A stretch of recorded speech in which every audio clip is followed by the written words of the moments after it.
हे संसार के लोगों तथा गुणवानों बुद्धिमान, यदि आप लोग सदगुरु के नाद ध्वनि युक्त यथार्थ वचनों को मान लो तो निश्चित ही इस भयंकर भव सागर से पार उतर जाओगे। और जब तक गुरु के शब्दों पर विश्वास नहीं करोगे तो पार तो उतर नहीं उतर सकोगे। मैं जम लुहार मानवता का निर्माण करता हूँ। इन सामान्य जनों द्वारा रीति रिवाज, रहन सहन, आचार विचारों को छोड़कर सुखासन लगाकर बैठे हुए, यानी इन सांसारिक राग देश इच्छा लोभ मौदिक से ऊपर उठकर सुखमय आसन पर विराजमान हो चुका हूँ।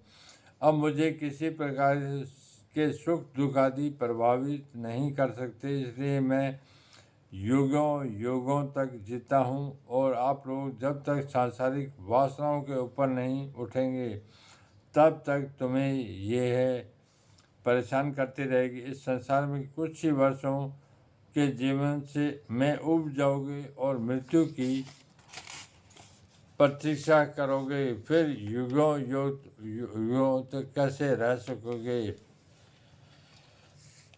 विशेष बिश्नोई समाज में वयो व्रत ज्ञान व्रत जनों से मैंने सुना है कि जब गोपी चंद भर्तृ इस शब्द को श्रवण करके वापस जाने लगे तब उन्होंने अपने नाक के हाथ लगाया।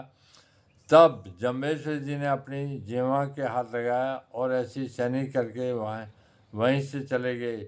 पीछे संत सारथियों ने पूछा, हे भगवान, हम तो कुछ समझ नहीं सके, ये कौन लोग थे और आपसे सैनी में क्या बात की। तब जम्बेश्वर जी ने कहा कि मैं गोपीचंद और भर्तृ थे। ये गोपीचंद और भर्तृ थे। ये सुनते लोग उनके पीछे दर्शनार्थ गए, किंतु दर्शन नहीं हो सका, अंतर्धान हो चुके थे। फिर वापस आने पर श्री देव जी ने आगे फिर बताया, इन्होंने जो नाक के हाथ लगाया था इसका मतलब यह था कि अब हम इस जीवन से नाक आ गए हैं, अर्थात थक गए हैं। किसी प्रकार से आप हमें इससे मुक्ति दिलवाओ। तब मैंने यह कहा, पहले तो तुमने अपनी वाणी से ही मांगा था, हमें अजर अमर कर दो, फिर यह अब दोष किसका है, अब तो तुम्हें जीवन जीना पड़ेगा।